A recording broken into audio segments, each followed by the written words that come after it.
Assalamualaikum warahmatullahi wabarakatuh. Salam sejahtera untuk kita semua. Di sini kami dari kelompok 1, kami akan mempresentasikan hasil tugas dari mata kuliah Penganggaran Perusahaan yang berjudul Prosedur Anggaran Bahan Baku dengan dosen pengampu Ibu Rahmah Parahdita Suyatno, SPMSI. Izin memperkenalkan diri dan memperkenalkan anggota. Yang pertama, saya sendiri Muhammad Al-Fikri, rekan saya Sahla Aulia, Sevianawati, Lupirianto, Nadila, Dava, dan Vicky.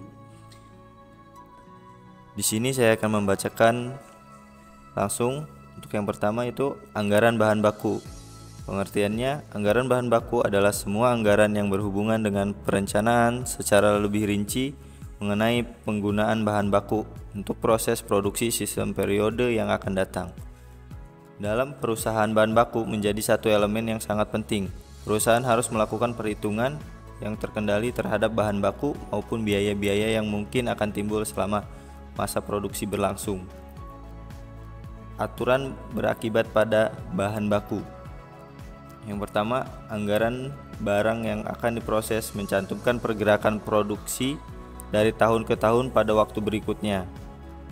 Pasokan bahan baku yang cukup diperlukan untuk memenuhi volume produksi yang terus meningkat.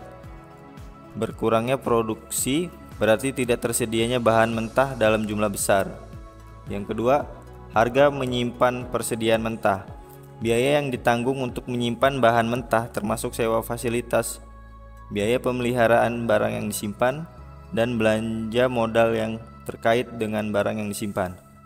Yang ketiga, tingkat historis perputaran bahan mentah. Persediaan bahan mentah memiliki tingkat perputaran yang rendah sehingga mendorong estimasi stok bahan mentah dalam jumlah besar.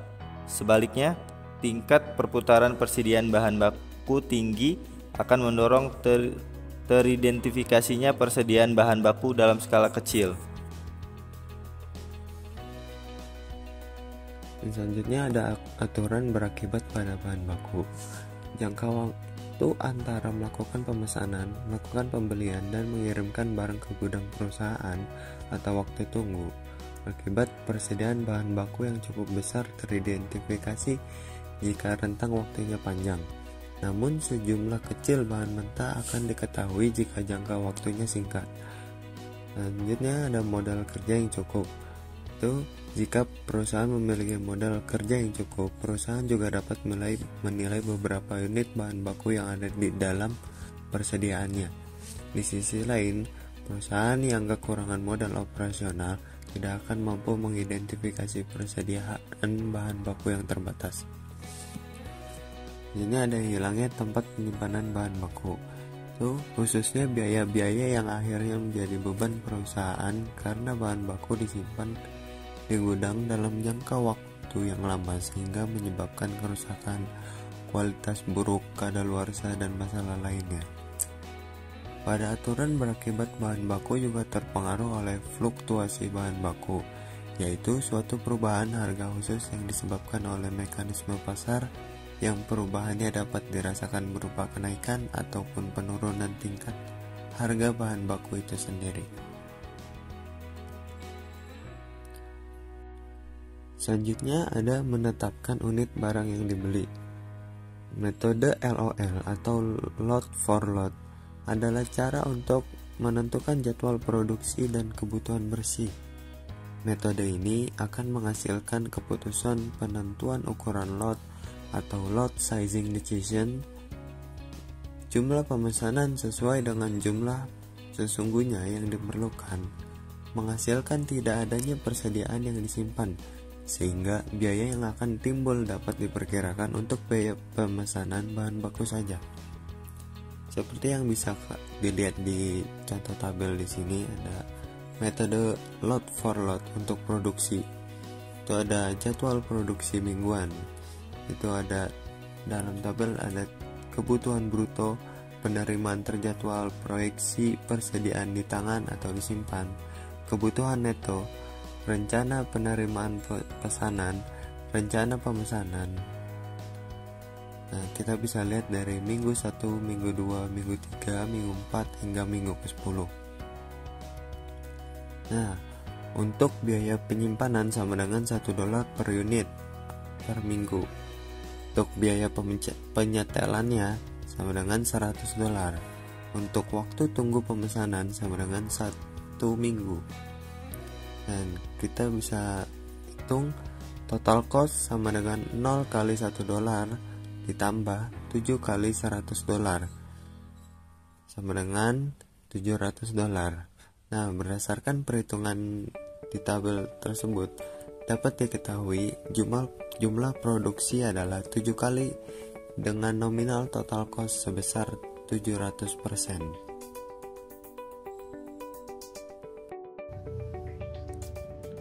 Perhitungan metode EOQ, Economy Order Quantity. EOQ yaitu metode perhitungan untuk menekan biaya produksi dengan cara meminimalisir persediaan bahan baku perusahaan, meminimalkan biaya persediaan. Maka dari itu, metode analisis EOQ sangat berpengaruh penting dalam pengaturan persediaan stok suatu perusahaan. Pentingnya EOQ bagi kegiatan usaha. 1. Mencegah kehabisan stok. Metode EOQ mencegah terjadinya overload dan kurangnya stok di gudang. Dengan menggunakan EOQ, stok dapat terkendali dengan aman. 2. Menghindari pemborosan. Jika barang terlalu banyak, maka biaya penyimpanan akan membengkak. Barang pun mudah rusak. Pilihan terbaik dengan EOQ dapat menghindari pemborosan akibat kapasitas gudang dan biaya penyimpanan berlebih. 3. Mengoptimalkan efisiensi. Menggunakan EOQ agar tingkat efisiensi usaha menjadi lebih baik. Perhitungan EOQ bisa membantu menentukan biaya sesuai dengan kebutuhan usaha dan melebihi persediaan yang diperlukan.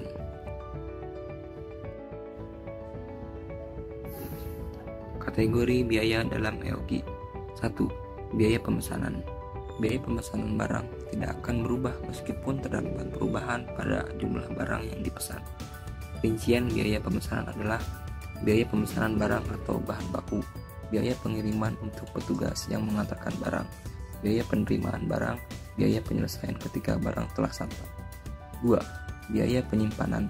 Setelah barang sudah sampai dan diterima di gudang, maka biaya yang harus dibayarkan adalah biaya penyimpanan yang meliputi biaya penyewaan gudang, biaya pemberian gaji pada karyawan, biaya asuransi barang maupun gudang, biaya operasional. Kita beralih ke slide selanjutnya. Kebijakan nilai persediaan. Secara umum, kebijakan nilai persediaan dapat dibagi menjadi 2 kategori, yaitu pertama ada aturan FIFO, first in, first out. Barang yang pertama kali ditarik dari tempat penyimpanan barang merupakan barang yang pertama masuk. Tanggal pembelian diperhitungkan saat mendaftarkan bahan mentah di penyimpanan. Contoh dari metode FIFO adalah pada perusahaan makanan. Perusahaan menetapkan sistem pencatatan barangnya yang pertama kali masuk untuk dikeluarkan pertama kali. Dalam kasus ini diilustrasikan pada penjual roti dan minyak goreng. Yang kedua, ada aturan LIFO, last in, first out. Unit yang digunakan ditentukan berdasarkan waktu pembelian. Aturan LIFO menyatakan bahwa harga bahan mentah yang digunakan dalam produksi ditentukan oleh barang terakhir yang disimpan.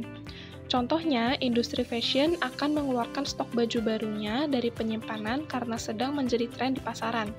Metode LIFO menentukan harga beli terakhirnya berdasarkan operasi dalam periode inflasi atau kenaikan harga. Oke, selanjutnya ada penyusunan anggaran bahan baku. Dasar penyusunan anggaran bahan baku bersumber dari anggaran produk, persediaan bahan baku, dan harga standar bahan baku. Rumus yang digunakan untuk menyusun anggaran bahan baku adalah sebagai berikut. Contoh, belian bahan baku 1000 unit dikali Rp10.000 sama dengan Rp10 juta. Sediaan bahan baku awal 1000 unit dikali Rp10.000 sama dengan Rp10 juta. Bahan baku tersedia 1000 unit dikali Rp10.000 sama dengan Rp10 juta. Sediaan bahan baku akhir 1000 unit dikali Rp10.000 sama dengan Rp10 juta. bahan baku dipakai 1000 unit dikali Rp10.000 sama dengan Rp10 juta. Misalkan perusahaan kecap asli pada tahun 2015 bermaksud menyusun anggaran bahan baku dengan data sebagai berikut. Anggaran produk per tahun 182 unit produk JDP. Kuantitas standar bahan baku yang dipakai per unit produk 2 ons. KSBB. Harga standar bahan baku per ons Rp160.000. Anggaran sediaan bahan baku akhir 65 ons. Sediaan bahan baku awal 26 ons. Oke, selanjutnya ada tujuan penyusunan anggaran bahan baku. Dengan disusunnya anggaran bahan baku, dapat diketahui kuantitas bahan baku dipakai maupun kuantitas bahan baku yang akan dibeli dalam memakai dan membeli bahan baku. Dengan anggaran bahan baku, dapat diketahui harga bahan baku sehingga dapat dijadikan pedoman harga beli bahan baku. Jumlah satuan uang bahan baku yang akan dibeli terdapat pada anggaran bahan baku, sehingga dapat diketahui kas yang disediakan untuk membeli bahan baku. Dalam penyusunan anggaran bahan baku terdapat biaya bahan baku, dan biaya bahan baku merupakan salah satu unsur biaya pabrik, sehingga dapat menentukan besarnya biaya pabrik dan biaya produksi. Secara keseluruhan, dengan anggaran bahan baku dimaksudkan untuk menjaga kelancaran produksi. Anggaran memberikan gambaran luas kepada manajemen tentang sumber daya yang dibutuhkan oleh perusahaan untuk melaksanakan kegiatan yang telah ditentukan dalam anggaran. Kemudian anggaran juga menjelaskan koordinasi antar bagian dalam perusahaan sehingga tujuan bersama perusahaan dapat tercapai. Stok minimum yaitu jumlah minimum bahan baku yang mesti dijaga agar memastikan kelancaran pemadruksiannya. Stok minimum dipengaruhi oleh yang pertama, sifat mitra memasok pada bahan baku setelah dipesan. Sesuai kesepakatan atau tidak, dampak dari kekurangan material di bidang manufaktur akan minimal jika mitra memenuhi setengah dari tawar-menawar dan mengirimkan barang yang dibutuhkan. Oleh karena itu, stok minimum yang ditetapkan tidak akan selalu tinggi. Sebaliknya, akan terdapat dampak yang signifikan terhadap kekurangan material terkait produksi jika mitra gagal memenuhi kewajibannya untuk menyediakan barang yang dibutuhkan, yang juga akan mengakibatkan kumpulan stok minimum yang besar. Yang kedua, jumlah bahan baku yang dibayarkan pada saat pemesanan dilakukan.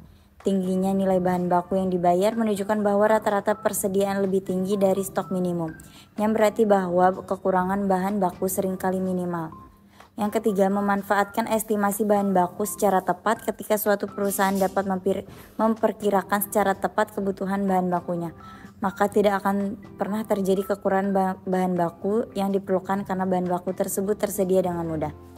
Yang keempat, perbandingan antara pengeluaran akibat pergudangan produk dan pengeluaran tambahan akibat kekurangan bahan baku. Pastikan stok minimum tidak terlalu besar karena biaya yang berkaitan dengan penyimpanan barang tampaknya lebih tinggi dibandingkan biaya tambahan yang timbul akibat kekurangan bahan. Selanjutnya, teknik penyusunan anggaran persediaan bahan baku. Penyimpanan perencanaan bahan baku untuk persediaan tahun depan sangat terkait dengan penganggaran persediaan. Saat membeli bahan mentah, komponen inventaris diperhitungkan karena terdapat komponen persediaan yang signifikan. Maka jumlah bahan baku akan dibeli mungkin berbeda berdasarkan jumlah bahan yang akan digunakan. Kebutuhan primernya adalah anggaran persediaan bahan baku membuat rincian jenis, jumlah, nilai, dan satuan bahan baku. Untuk persediaan secara teori, tidak ada standar untuk anggaran semacam ini.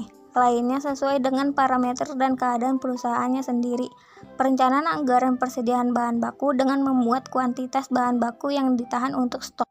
Kesimpulannya, anggaran bahan baku adalah perencanaan kuantitas bahan yang digunakan untuk keperluan produksi pada periode yang akan datang. Kebutuhan diperinci berdasarkan jenis bahan baku dan jumlah yang akan digunakan. Dari penjelasan di atas terdapat poin utama, yaitu anggaran unit kebutuhan bahan baku, yaitu merencanakan tentang jumlah unit bahan baku yang diperlukan untuk proses produksi selama periode yang akan datang. Anggaran unit kebutuhan bahan baku disusun secara berurutan, sebab anggaran akan lebih awal akan digunakan untuk menyusun anggaran berikutnya. Anggaran bahan baku selalu dipengaruhi besar kecilnya nilai persediaan bahan baku awal dan akhir, estimasi dan perencanaan volume penjualan, produksi, biaya order pembelian, biaya penyimpanan, dan harga bahan baku tersebut. Sekian pemaparan dari kelompok kami. Terima kasih. Wassalamualaikum warahmatullahi wabarakatuh.